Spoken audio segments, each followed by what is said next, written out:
talk about timing, um, and the the feeling that we have during special times, um, and what feelings it brings out in us versus what we know as typical time. Let me split it up very simply. We have time that we go on vacation, which is like a special time. It's like you could plan for years to go on a vacation. And when you're on the vacation, it's a very special time. And then you have time that, it's regular routine. Um, During the day, there's time that call it a me time, alone time, chill time. And then you have routine time, or you're basically doing what you usually do in the routine. It could be a morning routine, it could be a routine at work. The Torah is giving us, in this week's Torah portion, a formula for how to view and approach the gift of time. Um, the reason why this is so important is because it's not about valuing time in a sense of every moment or every second is precious, but it's also recognizing the quality in the mundane of time. And let me talk about that for a second. In life, when life gets routine and when life gets predictable, um, we kind of become numb and insensitive to the evolving experiences that we have during the day. So for example, if somebody goes to work and pretty much the same thing happens every day at work, so they probably can't tell the difference between one day and another day. And the same goes for any other occupation that somebody does during their time. If it becomes routine and it becomes repetitive, not only redundant, but it's basically doing the same thing many times over, it sort of loses its flair. You can't call it unique. You can't call it exciting. And usually we always look for those exciting those exciting disruptors that allows us to feel a sense of um, elation that this is different or like something amazing or exciting is happening. Um, some people even get a thrill. I not justifying, I'm just explaining that some people get a thrill with, when there's a disaster or when something crazy happens because, or God forbid, a war breaks out. I'm not saying it's a good thing. I'm saying sometimes people are drawn to that because it is a disruptor, a break from the usual day-to-day routine. Not saying it's okay, not saying it's a good thing, but one of the reasons why bad news sells and why very often, the headlines or the clickbait of bad news is or crazy things usually capture your attention because it allows you to disrupt the routine of the day and give you some entertainment or give you a sense of getting lost in something else. Entertainment. Entertainment is also, when we seek entertainment, be it whatever we use to entertain ourselves, for many people, it's a way of getting lost and taking a break or trying to get out of the routine or the sense of predictability that we have in our life. There's obviously more to that, but what the Torah is going to teach us here, specifically Rashi, as we do every week, we're going to take one line of Rashi, and this one is also going to be a life-changing Rashi. But we're going to learn something that the Torah teaches us about routine and predictability that is more often than not um, underappreciated in the value of life it creates for us. Okay, I'm going to say no more, and we're going to go straight into the text. The verse that I want to draw your attention to is I think it's the next slide, but this is the sacrifice that's called the Tamid sacrifice. And the Tamid sacrifice was brought every single day. And it had a lot, many unique laws that are discussed in this week's Torah portion. We actually read this on Rosh Chodesh as well. And for those of us who when we daven in the morning, we pray in the morning. So in the introduction, there's a section that's called the Korbanot, and this is what we read. Now, the verse that I want to draw your attention to, give me one second. Oh, is verse number 2. Command the children of Israel and say to them that my offering, my food for my fire offerings, a spirit of satisfaction for me, you shall take to offer to me at its appointed time. All right, this is the verse that we're going to build this class and build this message on. This sacrifice, which was the Tamid sacrifice, had to be brought every single day. It was a communal sacrifice, meaning it was responsibility of the community to raise funds to bring the sacrifice. And of course, the Kohanim, the priests, the children of Aaron, the descendants of Aaron would be the ones to bring the sacrifice. But it was called the Tamid, and the word Tamid means consistent or continuous. And where do we have the word tamid? If you look in the end of verse 3, look in the Hebrew for a second, in the end of verse 3, ola tamid. And if you look in the translation, a continual burnt offering. So these two sacrifices that were brought daily were considered the tamid sacrifice, and they were continuous, and they were required every single day. That's all the text we're going to read in the verse. Now let's go to our Rashi. Rashi highlights the word b'moado at its appointed time. This is from verse 2 that we just read. And he comments, each day is is the appointed time prescribed for the continual offering. That the Tamid offering, its appointed time is every single day. Now, those of you who join us every Thursday night know that whenever we look at Rashi, there are some very important rules to how Rashi operates. Number one, he will not address something, he will not comment on something if there's no question to be answered. So if he does comment, it means there is a question that needs to be answered. And what he says in his commentary is meant to be the simple and meant to be the understandable explanation to how to understand the Torah. So the words the Torah says is you have to bring this daily sacrifice in its appointed time. What does Rashi say?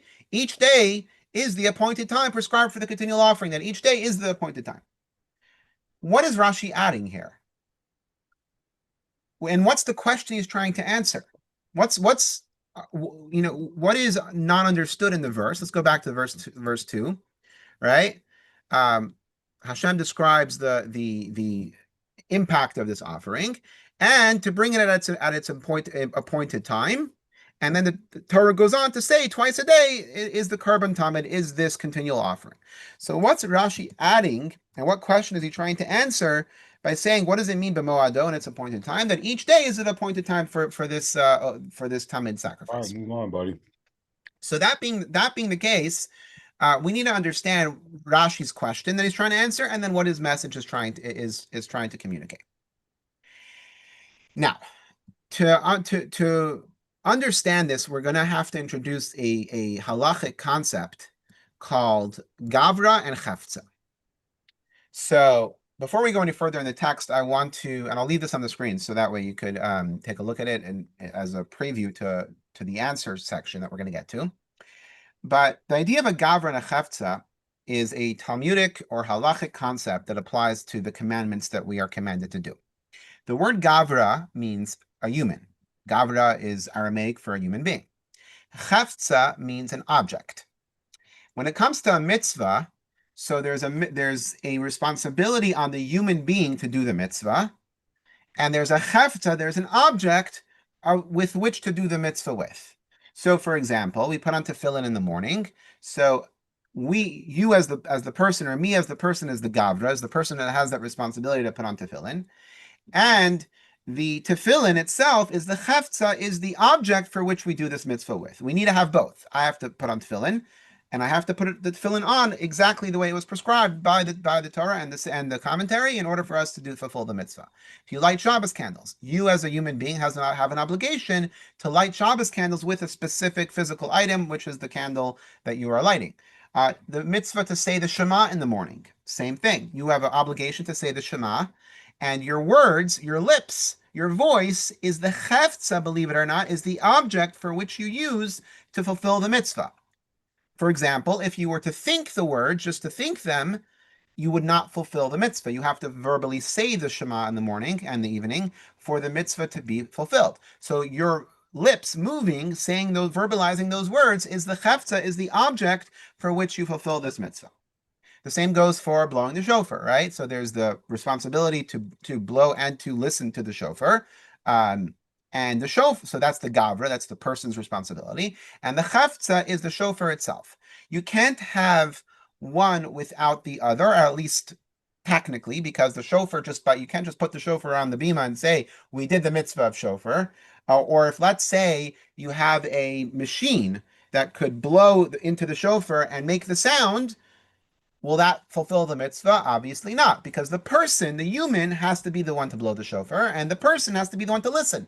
This is why, by the way, you cannot listen to a shofar via a microphone or via a Zoom call, because you as the gavra, you as the person, have to hear it with your own ears. The shofar sound itself has to get to your own ears.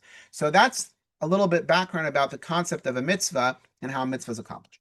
Now, when it came to sacrifices in the Holy Temple, which many mitzvahs are based on this concept, there was a gavra, which means a human is responsible to bring a sacrifice. So, for example, if we commit a sin and we want to bring a sacrifice offering to atone for the sin, we as a gavra have a responsibility to bring that offering.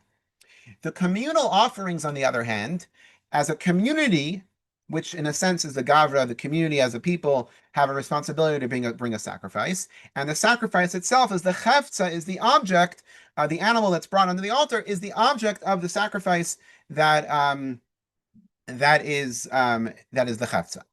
Now, what happens when you have one without the other? And this is a bit of a halachic concept, but bear with me. Let's say, practically speaking, we're in the robotic age. So let's say Mashiach comes and we rebuild the temple, and it's time to bring the sacrifices, and we have robotics that can bring the sacrifices perfectly better than any human can. Will that be considered will the mitzvah have been accomplished? Because so if it's an individual sacrifice, if someone has to pass the Pesach, the Passover sacrifice, obviously not, because the person has a responsibility to bring the Pesach sacrifice. But a communal sacrifice, let's say there's no Kohanim available. Let's say the Kohanim are all in quarantine or whatever. There's no Kohanim available. So you cannot have a non-Kohen bring a sacrifice. So what if you have robotics do it? The sacrifice is still brought. It's a question. I'm not saying it's a real question. So the cheftza, the object, is the sacrifice being brought by the robot. The gavra is the person bringing the sacrifice. And do you always need to have both, or could you substitute the gavra with the robot? I'm going to leave it at that, because that's where we're going to head to a little bit with this conversation of answering the question of Rashi, which is here to teach us this life-changing lesson. So, one potential answer that is brought by the Re'im, it's a commentary on Rashi as well as the Torah, that explains that here's what Rashi is trying to say. That it's not saying the mitzvah applies every day. That's obvious, because that the verse clearly says too, each day has continual burnt offering. So Rashi is not coming to address that, meaning there's no day without a tamid, that every day has to have a tamid. Rather, what it's telling us is that every single day is the proper time for the sacrifice, the tamid sacrifice, and nothing can hold it back, not even impurity. Even if the people are impure, the tamid is still offered on its day. Meaning that this sacrifice is so important that it happened daily that it doesn't matter what obstacles you might face, this should still happen, even potentially if it's a robot. I'm not saying that's the case. I'm just trying to lead you on to a potential question that could arise. If the sacrifice has to be brought, but you don't have the people to do so, could you substitute? Is it just important the sacrifice happens, or does there have to be a human involved in fulfilling the mitzvah of bringing the burnt offering on the altar? So we're going to use a similar situation and to try to see if we can make sense of what Rashi is saying. So when it comes to the certain sacrifices that are brought on Shabbat, so in this case, it's actually the Pesach sacrifice that is supposed to be brought on Shabbat. And since the Pesach sacrifice has to be brought on the 14th day of Nisan, even if it were to fall on Shabbos, we still break we violate the Shabbos in order to bring the Pesach offering, because the Torah tells us it has to be brought on that day, which is trying to tell us that that day, meaning even if it's on Shabbos. And even if the Kohanim are not in a state of purity, it still should happen, because the sacrifice has to happen on that day. Another example that we have, 1 second, before we get back to this, is the Shabbos offering. Look in verse 10 over here. I'm pointing to the Hebrew, but then I'll go to the English. So it says, Ola, which is the sacrifice, Shabbat b'Shabbato, on Shabbat on its Shabbos, which is a redundant language. All right, let's look in the translation. The burnt offering on each Shabbos on its Shabbos, which is kind of weird. So what does Rashi say over here? Rashi says that the reason why it uses the word Shabbos twice, the reason why it sounds redundant is because, I'm paraphrasing, but it's on the screen, is because it's teaching us that if you miss the sacrifice on a Shabbos, you cannot bring that sacrifice the next Shabbos. In other words, you have to bring the next sacrifice for that next Shabbos, but you missed your opportunity. In general, there are many sacrifices that if you don't bring it on that day, if you missed your moment, missed the opportunity, the line in Hebrew is Avar Yomai. If the day has passed, Batal Karbanai, the sacrifice is nullified and the mitzvah no longer applies. In other words, you can't make it up the next Shabbos. And the same goes for any other sacrifice. So there are certain sacrifices that have to be brought on a certain day and a certain time that you cannot just say, oh, I'm going to bring double next time. It doesn't work that way. You missed it. So next time you just bring one. Sometimes, if you look at a prescription bottle or for a medicine, so it tells you that if you forget to take a dose, don't double it. Just continue the next day. Let's say it's already been a certain amount of time. Continue the next day with the same continuous dose. Don't double it the next day, assuming it could probably be dangerous to overdose or whatever. In a way, similar here is that if you missed the sacrifice, you missed it. I'm going to give you another example from the Shema, the mitzvah of Shema that we said. So there's a specific mitzvah to say the Shema, recite the Shema in the first 3 hours of the morning and during the evening, right? So let's say the 3 hours passed in the morning. So you could say the Shema because you're allowed to read verses of the Torah, and Shema are verses of the Torah, but you've missed the opportunity to fulfill that mitzvah. Once those 3 hours in the morning pass, you cannot make you could say the Shema, but it's not going to count as a biblical commandment because that only applies for the first 3 hours. You can't say tomorrow I'm going to say the Shema twice because it doesn't help. Yesterday it's a unique day. That day is never coming back, and if you don't say the Shema in that morning, then you miss the Shema. So what we're going to try to say here is Rashi. Now let's go back to our Rashi. I know there's a lot of information here, but we'll make sure it's all cleared up at the end. So back to our Rashi here. So the words in the Parsha is the Moado, that this daily sacrifice has to be brought in its time, at its appointed time. And Rashi says every day is its prescribed time. So could it be that Rashi is trying to teach us that if you forget, or for some reason you do not bring the Tamid sacrifice, then you cannot make it up the next day?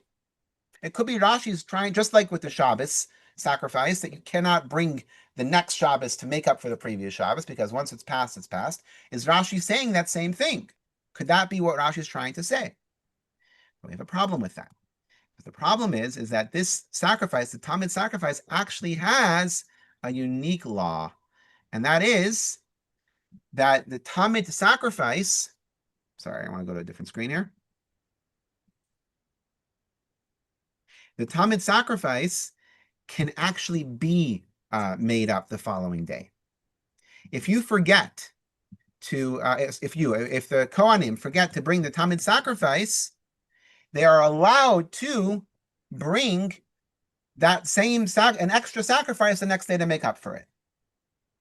Not literally, in other words, there's some variables we'll talk about, but unlike Rosh Chodesh, which we have on the screen right now, or Shabbos that we had on the screen earlier, or Pesach, the Passover sacrifice, all of those sacrifices, if you miss it, it's over. Obviously, Pesach, there's the second Passover, a different story. But in general, when the Torah says b'moado, that it has to be brought in its time, you have to bring the sacrifice in that time. And if it's not, it's lost. The mitzvah is lost. So here in Rosh Chodesh, for example, once the Rosh Chodesh day passes, in other words, once the day is over, you can no longer bring that sacrifice. There's no making it up. So you would think that Rashi is trying to teach us that the same goes for the Tamid, the sacrifice, which is brought every single day, that if you miss a day, you could make it up the next day. But the answer is that, but the problem with that is that you could make it up the next day. How could you make it up? A second. I'm going to leave this on the screen for a second, but I'll skip quickly to how you can make up the Tamid sacrifice. So from a Gavra perspective, from the people's obligation to bring a sacrifice that day, every single day, that day was missed. Just like with the Shema, that day was missed. So the Gavra side of things, the individual side of things, the individual obligation to perform the mitzvah. In this case, it's the community that is obligated to perform the mitzvah on that day. That opportunity is missed. However, the funds that were raised for that sacrifice and the sacrifice itself still exist. The cheftza, the object, still exists. I don't mean to call the animal an object, but for the halachic purposes, that's what we're doing. So what do? If you miss the Tamid, if you miss a Pesach sacrifice, or you miss a Rosh Chodesh sacrifice, or you miss a Shabbat sacrifice, it's over. Then do whatever you got to do, but there's no sacrifice happening. It's not happening. But in the case of Tamid, of the daily sacrifice, so you can't make up the mitzvah, so to speak. The gavra, the individual, the community loses out on the mitzvah because that day had passed. Just like with the Shema, you miss it. You can't bring back the day. However, because the sacrifice is already purchased, the money was already raised, and the sacrifice already exists, you can actually bring it as a sacrifice the next day. The cheftza, the object, could still become holy. The mitzvah won't be accomplished, but the object for which the mitzvah was meant to be accomplished with can become holy, can be a sacrifice. Why is this important? What are we trying to get at? Especially because, unfortunately, today we don't have the Beis HaMikdash and we don't bring the sacrifices. So what are we? So what are we trying to get at, and what is Rashi trying to teach us? So let's just sum this up very quickly. Most sacrifices that have a proper time have to be brought during that proper time, and if not, they're gone. The Tamid sacrifice has an exception that even though you can't fulfill the mitzvah because the gavra, the obligation on the human or on the community, is no longer applicable. However, the cheftza, the object, the sacrifice itself, could still be valid for future use. Why does this matter? Because there's something about the Tamid sacrifice that is different than any other sacrifice. Every other sacrifice has a unique time that it has to be brought. Passover, Shabbat, Rosh Chodesh, all have special times. The Tamid also has a special time. Each day is its special time. But there's something different about the Tamid, which is a daily sacrifice, that separates it from every other sacrifice. And to understand this, we have to get a little spiritual.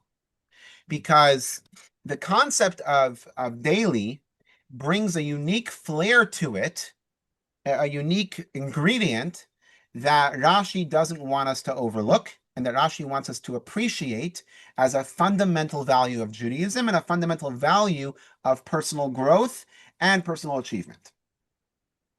And what is that?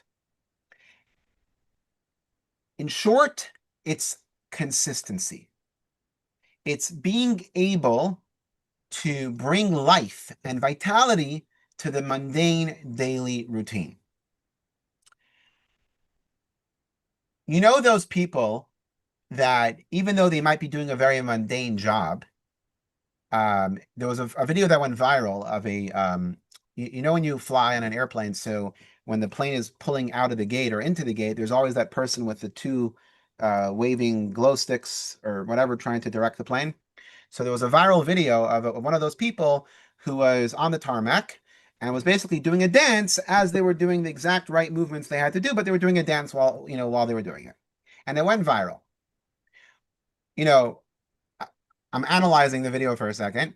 What was so special about it? It wasn't that the dance was so great, although it was a great dance. And it wasn't that it was cute. It was cute. But it was that someone took a very mundane, routine task and was able to turn it into an exciting moment and an entertaining moment. Those people that on a Monday morning or on a routine day have that energy and have that excitement and have that positivity that they could find beauty in every random moment, and they don't necessarily need to have external factors disrupt the routine to feel good. There's something special, and if you're one of those people, God bless you. I'm not one of those people. I wish I was.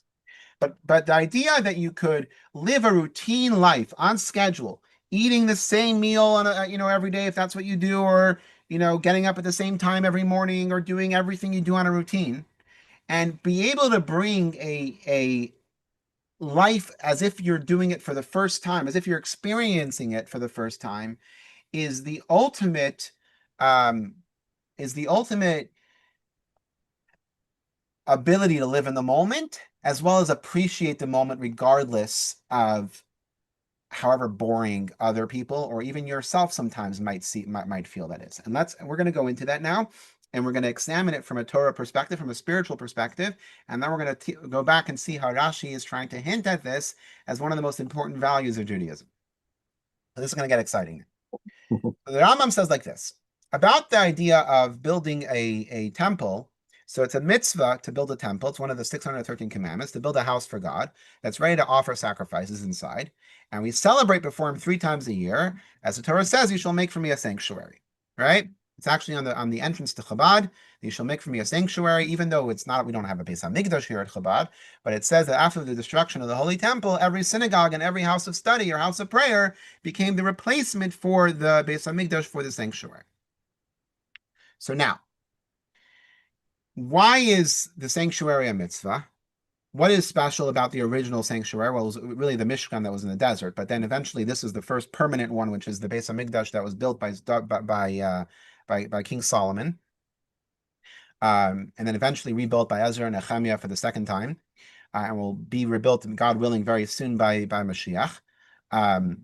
So the idea of the Holy Temple and the mitzvah of the Holy Temple and the sacrifices is because we're told that the location of where the Holy Temple is, spiritually and physically, is the way God brings his energy into the world, and it's through that location that the energy spreads to the rest of the world.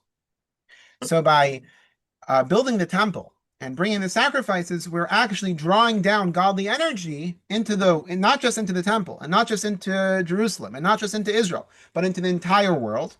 In fact, it says that if the nations of the world knew the benefit that they're getting from the Holy Temple, they would have sent legions to protect it, because of the spiritual benefit and also the physical benefit of drawing down God's energy into the rest of the world. Now that we can't have a Beis HaMikdash, until Mashiach comes, it's next Beis HaMikdash, the next Holy Temple is going to be built by Mashiach and not by us personally. So what do? So the Torah tells us that we have an obligation to build a temple within ourselves. That besocham is a plural, meaning each individual builds a temple within themselves.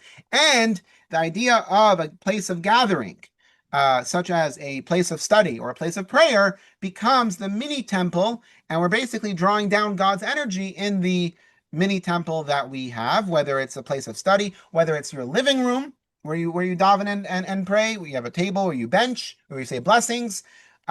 All of those options are basically mini temples where you're drawing down God's energy into the world, and every mitzvah that you do is another avenue, another channel to draw down divine energy into the world. So, what does a sacrifice represent? So the Alter Rebbe is going to explain here, because this is very important to understand the value of a daily sacrifice. So what does it mean? If you look back to the verses, I'm not going to scroll back because of the way the PowerPoint works, but the first verse, verse number 2 that we read, was all about Hashem saying, "My bread, my food, my fire." God is not you. God doesn't need that. So what is it talking about? So when it says "my offering, my food, my fire," the term "my food" can be understood like this. Imagine someone who hasn't eaten for 3 days. His life force starts to drain. His soul rises and pulls inward, no longer spreading through his body, because now the body's weak. His mind becomes weak, his vision blurry. But then when he eats, his soul returns, filling his body again, and his mind and vision are restored.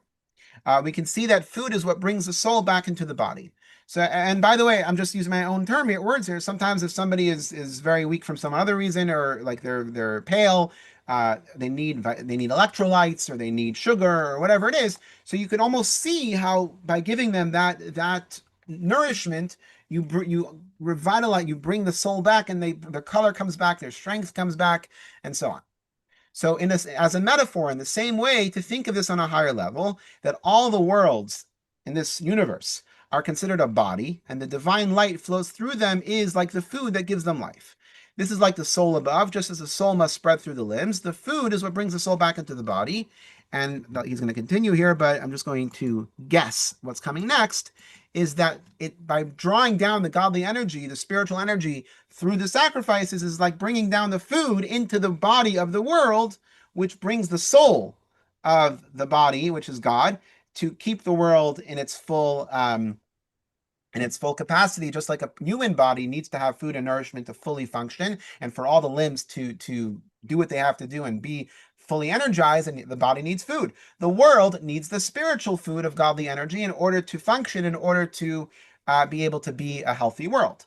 And that's why the sacrifice, that's what the sacrifices are meant to do, is bringing down divine energy into the world in order to sustain the world.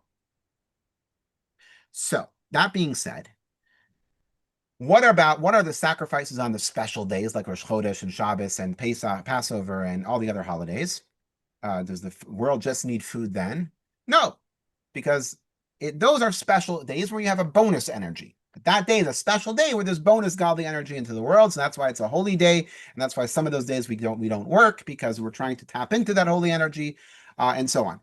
But those are all bonuses onto the foundation of the Korban Tamid, the daily sacrifice, because the daily sacrifice is what allows the world to be continually sustained. You can't have someone eat once in 3 days.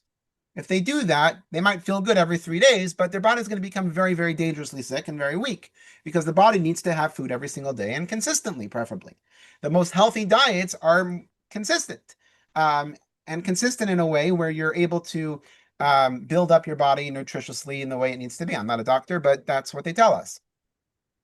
So when it comes to spiritual godly energy, it has to be in a way of consistency, in a way where the world is able to absorb the godly energy, in a way where there's no lack and no gaps, in a way that the world could connect and constantly unite with its source, which is the godly energy. So that being said, what does that teach us about the Korban Tamid? So 1 second. So here, this is what the Tamid corresponds to the divine energy that transcends time altogether, and it wasn't bound to a specific moment. Because we need the daily energy always, and the daily energy, which is the foundation, which is basically what allows the world to continue to exist and continue to be healthy. That level of divine energy transcends time. So the special sacrifice of Pesach, or the special sacrifice of Rosh Chodesh, or the special sacrifice of any other holiday, or even Shabbos, is a bonus energy, but it's limited because it's limited to Shabbos. And therefore, after Shabbos is over, the sacrifice can no longer be brought. The same as for Rosh Chodesh. It has limit. It's finite. The Korban Tamid, but the Korban Tamid, the daily sacrifice, that is beyond the limit of a specific day, because that is the continuous godly energy which transcends the finite limitations of the world. And even though the mitzvah is to bring it every single day, and if you forget, or if you don't do it one day, you lose out on that mitzvah. But the sacrifice doesn't go away because that godly energy is always there to tap into. And what is the secret? What is the key to tap into that godly energy? Being able to live a routine, daily, boring life, but with vitality as if it's the first time ever. So let's think about a relationship, a marriage, or any romantic relationship. I'm not going to use a professional relationship because a romantic relationship, I think, sends this message a little bit better. We all know that in a romantic relationship, there's the excitement phase in the very beginning. And then there's the routine phase where your life is very routine. Your experiences together are very routine. There's much of it is predictable, and it's hard to feel the same level of energy and excitement that you did in the beginning of the relationship. And that's why, you have couples therapy, which is basically to spice things up in a way that there's something new. We're going to go on vacation. We're going to do something unique and different. We're going to have a date night, and these are all good things. I'm not knocking any of it. But happy is the couple and blessed is the couple that even on a random Tuesday, on a Tuesday 3 o'clock in the afternoon, or a Tuesday lunch in the afternoon, they could feel that same level of excitement as if they were on vacation, or as if they're on in their first few months of dating. Because if they could do that, that means they're able to appreciate the routineness of a random day, and that means the relationship transcends the unique times or the unique experiences that make it special. In other words, the unique experiences are great, and they're great bonuses, just like the holidays that we have and the special times that we have are very important. But that can't be the only thing that we rely on. We have to have the daily grind, the daily ability to turn each day into a special day and appreciate that special day, because then we know that what we're doing is meaningful. It's not just a random day. It's not just a random experience. It's not just something that just happens every single time or every single day, but this is a brand new day. And even though we're doing the same thing, we're still appreciating the value of that unique day. Just like that couple that is, 20 or 30 years into a relationship and they're meeting on a random Tuesday, and to them it's the most greatest moment ever, even though it's not a date night, even though it's not a vacation, even though it's not in the early stages of their romantic relationship, they're still able to appreciate and value the unique moment that they're having. That is the greatest relationship. And we had a class about this as far as Yitzchak representing the afternoon prayer, similar to this idea that if someone who could take the afternoon and turn it into an excitement versus a morning and evening, that's the ultimate ability to turn a routine moment into something special. And that's how we draw down the infinite level of godliness. It's one thing to be holy and special on Shabbos, which is great. You should be. It's one thing to be holy and special on Rosh Chodesh or on any other holiday. But to be holy and special on a Monday or a Tuesday that has no special reason to be holy and special, if you're able to do that, then you're drawing down the essence of godly energy. And that's what Rashi is trying to hint to us. Let's go further. So the Rebbe starts to bring it out here. The fact that the holiness of these days affects the time means that by definition that it's limited. In other words, because it has to be on that day means that it's a limited time. That's why the inspiration is specifically connected to a particular day. With the Tamid sacrifice, it's the opposite. This is something that is always present infinitely, which makes it clear that the Tamid sanctity is connected to the revelation of the Almighty Himself, which is beyond any changes, God forbid. Therefore, it shines, dwells constantly without any limitation. And that's the energy we want to be able to draw into on a daily basis. The Rebbe goes further. The Tamid is different. Each day is the appointed time. Each day has its special moment. Each day is the special moment for the Tamid. So it's clear that we can't fulfill today's obligation by bringing tomorrow's sacrifice, because tomorrow isn't today. But there's no source that says the sacrifice is annulled, meaning that the sacrifice itself becomes void. So simply put, we can and actually must bring the Tamid sacrifice the next day, because the existence or value of that sacrifice still stands, because this godly energy doesn't lend itself to time and place. It's above it. So we have a mitzvah to bring it on that day, and we miss that opportunity because we are finite. But the godly energy that exists within the Tamid sacrifice, that is infinite, and that's what we're tapping into by being able to do that and show up every single day. All these motivational speakers that say, you got to show up every day, whether you're feeling it or whether you're not feeling it. In a way, that's exactly what we're trying to say here, is that what draws down the godly energy is that if we have that ability to be consistent, and in the routine be able to bring out that level of excitement and be able to bring out that special experience and appreciate every single moment, that will allow us to draw down this level of godly energy. So now I want to go back to that Rashi, even though we still have a few more texts, but I want to go back to that Rashi, because this right here is where we're going to see how Rashi hints to this. So what does it mean at its appointed time? That's what the Moado. So Rashi actually wants to tell us, unlike all the other sacrifices that you have to bring it in its appointed time, and it's limited to that appointed time. Rashi says, no, this one is different. Why? Because each day is its appointed time. Each day is continuously its appointed time, because this is the continual offering. This is that unlimited godly energy that you're drawing into. And this is the ultimate value, because if you could do that, if you could show up every day, not just on Shabbos and not just on special holidays or not just on vacation time, but you're able to really bring it in on a random Tuesday and a random weekday or whatever it is, then you know that you're committed. You're able to take a routine, boring moment and turn it into the most meaningful experience ever. So now the Rebbe is actually going to take this even further. So let's move here to the. Why is this so important for Judaism, and why is this a fundamental point of Judaism? Is because we need to understand that the infinite idea of godliness isn't meant that we should become infinite and not care about time. In other words, the fact that God is above time and place, and the fact that God's energy is infinite, doesn't mean that we're meant to just forget that time and place exist. God created the world with those finite limitations because He wants us to live within the finite limitations.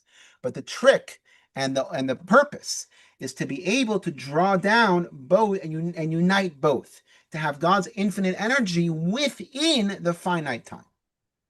So imagine someone who is planning a vacation, and every single day, like let's say once in 3 years or once a year they go on vacation, but every single day that they're not on vacation, all they're doing is thinking about their vacation. So they're not living in the moment. So it's nice and it's cute, but you're not living in the moment and you're missing out on appreciating the moment that you're in. Let's say someone doesn't go to work or doesn't have and I say that I mean they don't have like a routine, and they just go on vacation to vacation to vacation, which is, I'm very jealous of that. I would love to be able to do that. So I'm not judging anyone. But the point is that the vacation is not really a vacation anymore, because now your life is dependent on those experiences that you're going to have to top each time in order to enjoy it, or at least to really appreciate it. And it becomes harder and harder to appreciate the routine. Although maybe in a way it might lead you to appreciate the routine. And if it does, great. But appreciating the routine is the idea of drawing godliness into the finite world, drawing the infinite godliness into the finite world, and within our finite limitations to be able to experience the infinite godliness. Because if we could do that, that's the preparation for Mashiach. The idea of Mashiach isn't to live in an infinite world. It's that godliness should be revealed in our finite world. That within our finite limitations, we should be able to experience the infinite levels of God. Over here, in the Shulchan Aruch, when it says about davening, when it says that when we daven, we should think of the four-letter name of Hashem, which represents the infinite, the above time, the level of godliness is above time and place, and we're bringing that level of godliness into the finite level of godliness and uniting them together. I'm not going to spend too much time on that because I want to go to this next text here, where the Alter Rebbe writes like this: a wise person should reflect on the greatness of God. His name says it all, that God is infinite, with no end or limit. His life flow from him, and this all comes through his simple, unique will, which is finite, completely united in it within his essence. That what does God want? What does the infinite level of godliness want from us? To do a mitzvah in its appointed time, to say Shema in the first 3 hours in the morning, to put on tefillin in the morning, to light Shabbos candles on Friday before sundown, or to observe Shabbos during its appointed time, or to bring the Korban Tamid during its appointed time. So it's the infinite level of godliness that the will of God comes through us observing the nature and the finite limitations of the world, but being able to tap in to the infinite within the finite. And that's the idea of a Tuesday 3 p.m., which might be boring or whatever, but to be able to feel infinite energy on a random Tuesday at 3 p.m. And if we could do that, then every moment counts and every experience counts. And we're not dependent on outside experiences, but we know that we make that happen by seeing beyond just the face value of every moment that we face or every experience that we face, but we actually really tap in and really work on ourselves to not just see this as routine, but to see this as something unique and special. And I want to tell a quick story. As many of you know, the Lubavitcher Rebbe in the 80s and the early 90s would give out on Sunday dollars to thousands of people that would walk by, and he would give them a blessing. And the idea is that take this dollar and give it to charity. That when two people meet, it should benefit a third. But when people would come by to get the dollar from the Rebbe for charity, they would also usually ask for a blessing, or they would ask a question. And very often, I mean, not very often, but even if they wouldn't ask for anything, the Rebbe would say the words bracha v'atzlacha, blessing and success, when he would give the dollar to the person. And there was a yeshiva student who was standing in line. They would stand in line for hours. I remember as a kid, we would stand in line for hours and hours on Sundays. And this is the Rebbe, who was an 88-year-old man, even a 90, even at some point a 90-year-old man, standing for hours and hours, handing dollars to people and hearing their questions and hearing their concerns and giving them blessings. But putting that aside for a second, this individual is thinking that the Rebbe tells everybody bracha v'atzlacha, blessing and success, the same words, so it's routine. So the Rebbe doesn't really, it's routine. The Rebbe is just saying blessing and success to every single person. So, he's going to say it to me too. And he walks by the Rebbe. Finally, his turn comes, and the Rebbe hands him a dollar. And as he predicted, the Rebbe says bracha v'atzlacha, blessing and success. And he's in his mind saying, as I predicted, just another blessing and success. And as he's walking by, the Rebbe calls him back, and gives him another dollar to be given to charity, and says, and looks into his eyes and says, Bracha v'hatzlacha, blessing and success. In other words, it's not routine. Yes, it's the same words, but when I'm talking to you, I'm only talking to you. I was saying the same words to the other guy or the other person, but I was talking to them. This moment is your moment. So when we have a routine moment in our lives, it's not that even though we're doing the same thing or it's the same or we think it's all the same thing, it's a unique moment that will never come back. And that's how God wants us to appreciate the routine. And that's why this sacrifice, the Korban Tamid, is so special. And Rashi wants us to remember and wants us to take into account that the Mayadai is every day, that every day is the special. Every day has that unique energy, and don't see it as routine. See it as a way to tap into godly energy and to make it special. Be that person who's able to turn a random day or random moment into an exciting moment. That you don't need to have outside external factors disrupting your flow in order to have excitement. Be the person that has the ability to appreciate the unique moment. And that's the message of the Korban Tamid and the message of the Mayadai of why this day, every day is its special time. And that's what Rashi wants the 5-year-old to know, that when you're learning about this sacrifice, don't think it's just a daily random sacrifice. Every single day has its power, has its energy, and should never be taken for granted. And then to finish up, let's translate this idea as it relates to our godly service. When a Jew's service is constant, there are no changes in how they serve. Whether it's a weekday, Shabbos, Yom Tov, or even Yom Kippur, they maintain a similar mindset and approach. The focus is always the same, fulfilling God's will. I spoke and my will was done. That's the idea. We want to do what Hashem wants. This kind of service comes from being completely devoted to Hashem's will. For such a Jew, they easily feel that I Hashem, have not changed. They tap into that energy that is infinite, that is beyond time and place. And therefore, their commitment never changes. And if we're able to achieve that, then we could fulfill and we can accomplish amazing things, because then we've achieved consistency and we've tapped into an energy that is so powerful that can propel us to the greatest heights. And that's why Judaism sees this as a fundamental principle, that even though we do the same thing, the same davening, if you look in the Siddur, it's the same davening every single day, but it's not routine. Yes, we're saying it again, but it's a new day and it's a new opportunity. And we're trying to tap into that unique opportunity as the Korban Tamid teaches us. So let's hope that we could actually, it's a very hard, tall order, but let's hope that we could learn from the sacrifice and learn from this idea of appreciating every day and every moment. And even if it's routine, even if it's a boring day, but the fact that we're consistent, the fact that we realize that this is unique and this is what Hashem wants from us, that ultimately will propel us to fulfill our unique mission in this world. And may Mashiach come, that we could rebuild the Beis HaMikdash and have the Korban Tamid again and be able to witness that divine energy with our own very eyes. Shabbat Shalom. Thank you all so much for joining. And of course, you're welcome to unmute yourself if you have any questions.